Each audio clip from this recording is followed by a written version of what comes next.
چې کله سړی وفات شي کنه او دې قبر کې کیږي او د سره کله حساب کتاب شروع کیږي او د کې ژوند راشي نو دې چې وګوري نو په د وخت د مازدیګري هر ټیم چې تاسو مړی ښخ کړئ دې چې قبر کې وګوري نو په د به وخت د مازدیګر ټیم دی د انور به داسې مخامخ شي داسې حال کې به لکه د انور چې پریوزي په داسې حالت کې به دته دا ټیم مخې ته شي دې چې د مانځه عادت وي که نه منځونه اهتمام یې کړی دی به وایي ما پرېږدئ زه مونځ کوم زما نه د مونځ وخت ما پرېږدئ زه مونځ کوم هغه د انور غایب کېږي نو چې سړي مستقل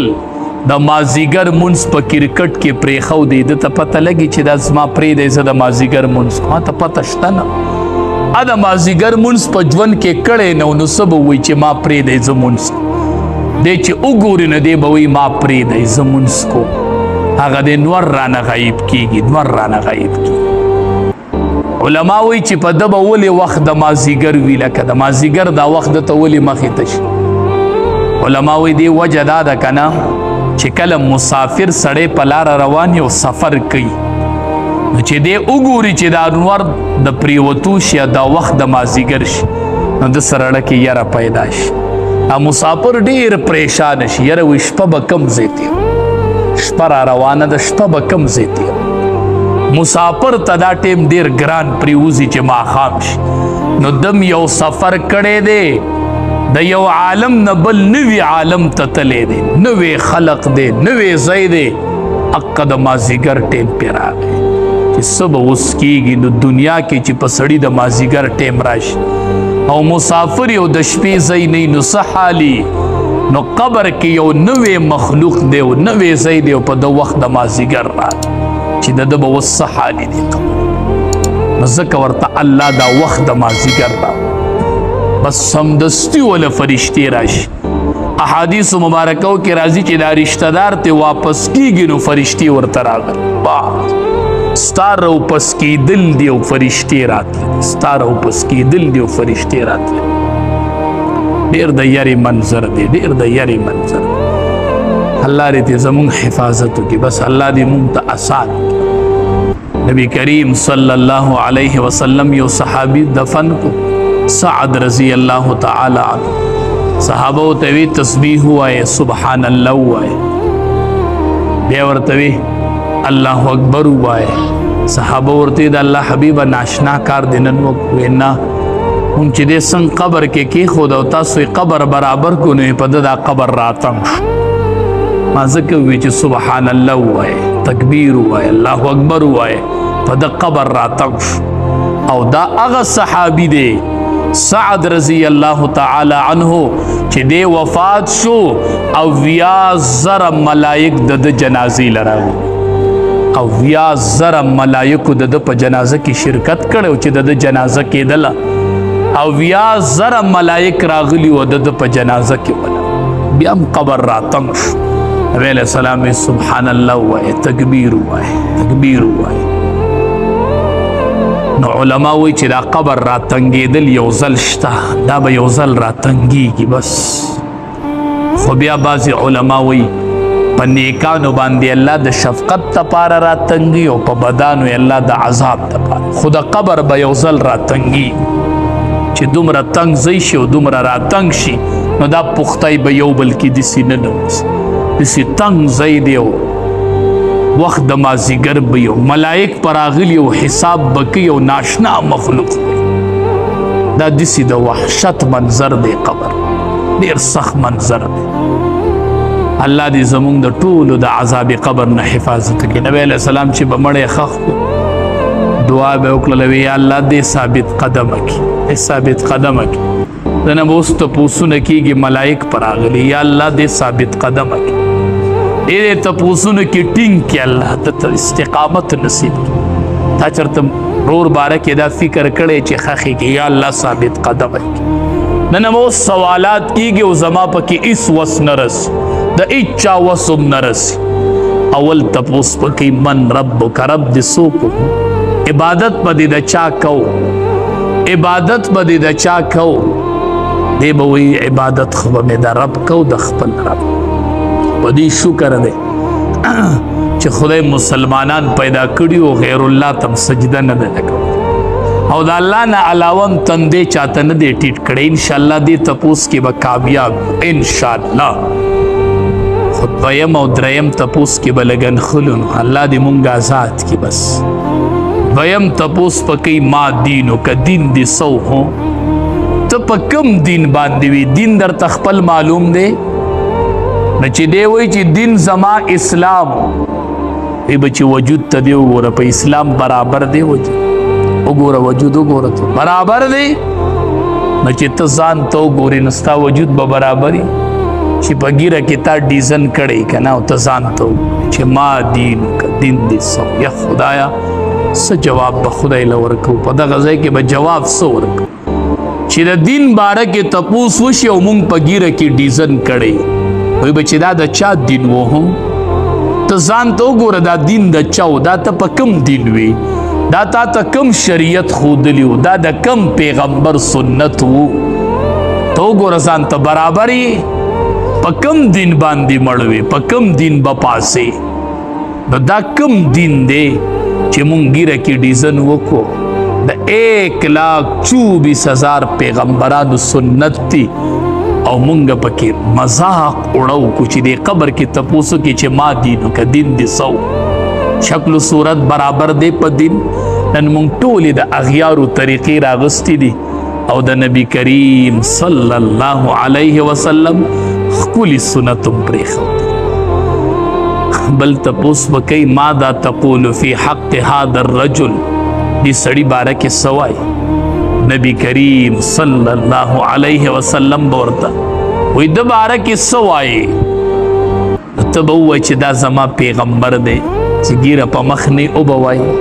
چې ګیره نه څنګه به وایي چې دا زما پیغمبر دی څنګه به وایي چې دا زما پیغمبر دی ډېر ګران تپوس په نښتې به یوي او نبی علیه السلام به وي یا الله ثابت قدمې کې یا الله ثابت قدمې کې یا الله ثابت قدمې کې هلته به وایي وګوره دا د پیغمبر و او شکل و صورت برابر و نه شکل خو مې نه دی برابر چې دې قبر کې به څه جواب د الله د رضا دپاره په دې مخونو ښکلي اوږدې اوږدې ګیرې راپرېږدي اوږدې اوږدې ګیرې سوال درته کوم منت درته کوم د ګیره چې د موټي نه کم وي که نه دا ګیره نه ده بس په دې دوکه کېږه مه چې ما ګیره پرېښودې د یو پیغمبر ګیره هم داسې نه وه نو تا ته وایي ته د کوم پیغمبر په دین وي د کوم پیغمبر دین و نو د الله د رضا دپاره موږ هسې ګیرې پرېښودې دي خو چې لږ یې اوږدې موټي ته یې راورسو نبی علیه السلام به وي خالف المشرکین د مشرکینو مخالفت کوئ ښځه امتیانو وی څنګه یې کوو وی اوفر اللحا وحف الشوارب بریتان کټ کوي او ګیرې اوږدې کوي دا د یهودو مخالفت دا د یهودو مخالفت یو سړی ګیره خرهیي او بل سړی ګیره کنچي کوي دواړه ګناهې کبیره کوي دواړه ګناهې کبیره کوي دواړه ګناهې کبیره کوي د الله د رضا دپاره چې دا ښکلې ګیرې په دې مخ راولو نو که تپوس وکړي چې ما دین وکړه نو په دین د اسلام بلکل وجود برابر دی دا زما پیغمبر دی نبی کریم صلی الله علیه وسلم زما صورت خود د په شان دی ما خود د په شان شکل جوړ کړی نو قبر کې به ثابت قدم پاتې شو نبی علیه السلام به وی یا الله دې سوالاتو کې ثابت قدم کې دې مضبوط کې چې دې دا سوالات وایي قبر کې به بیا انختی نبی علیه السلام به فرمایل وی که آینده کال ژوندیم نو یوه روژه به د یهودو د مخالفت د وجې نه نیسم بیا وفات شو نو سبانۍ روژه نیول د هغې سره یا بله ورځنۍ نیول یا نننۍ چې چا نیول دا ډېر اجر لري دا ډېر اجر بل یو څه خبره نیمه دې میاشت کې او په دې ورځ ممنوع دي چې د هغې نه ځان وساتو یو خلق وایي احادیثو کې هم راځي په 10 محرم حسین رضی الله تعالی عنه شهید شوی سبانه ورځ نو نو خلق وای وی دی میاشتې ته فضیلت دی محرم دی ورځې ته ځکه حاصل دی یوم عاشوره ته چې په دې ورځ حسین رضی الله تعالی عنہ شهید نه حسین رضی الله تعالی عنہ لا پیدا هم نو چې دا میاشت د حرمت میاشت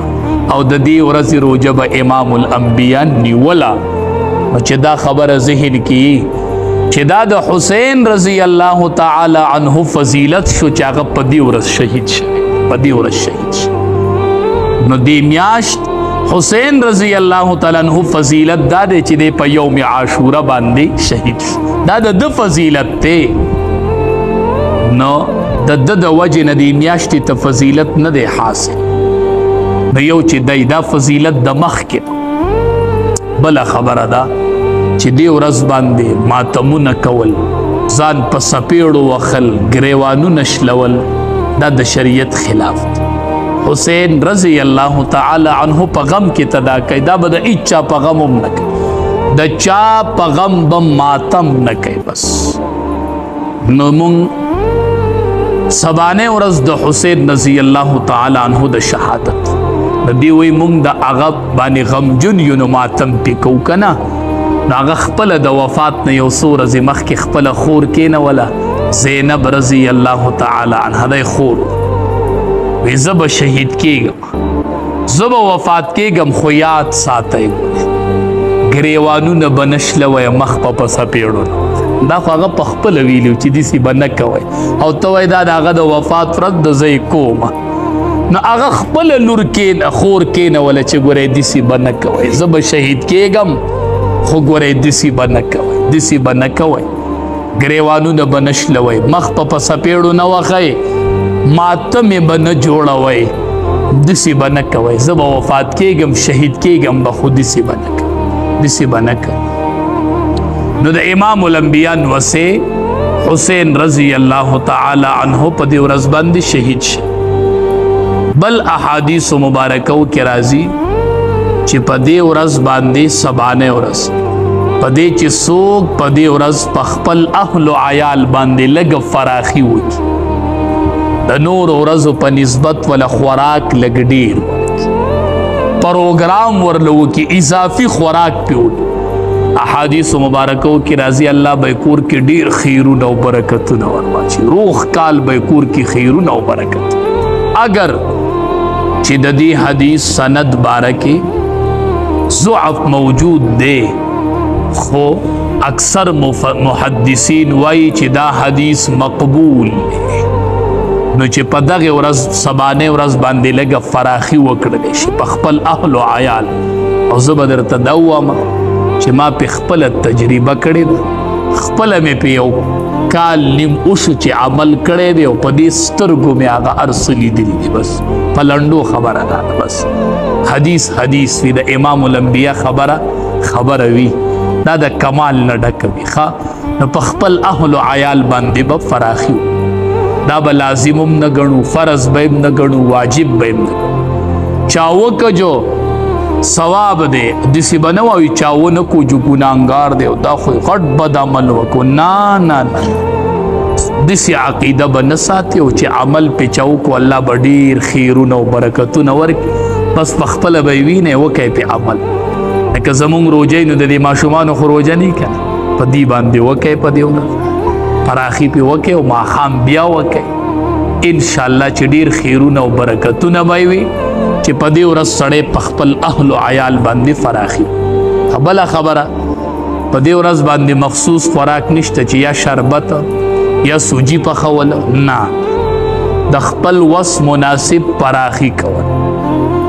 نه لازمي نه ده چې ته د شربت وسکې لازمي نه ده چې ته د سوجي پخوې نو په سوجۍ کې مخاص کوئ په شربت کې مخاص کوئ پولي میان ولا راوړه که چرګان راوړه میان راوړه د ګډ غوښه راوړه نو دغه سوجي او شربت پورې نښتې نو دا په دې کې خاص کوئ مو چې په دې ورځ به دغه خوراک نه هر خوراک کې چې د فراخي وکړله خو په خپل اهل او عیال باندې فراخي وکړه انشاءالله ډېر برکات او خیرونه به یې ووینې چې څوک په دغه ورځ باندې فراخي وکړي الله تبارک وتعالی به ورله ډېر خیرونه او برکتونه ورکړي چې هغه سبانه ورځ ده لکه چا نن روژه نیولي نو سبا ورسره ونیسئ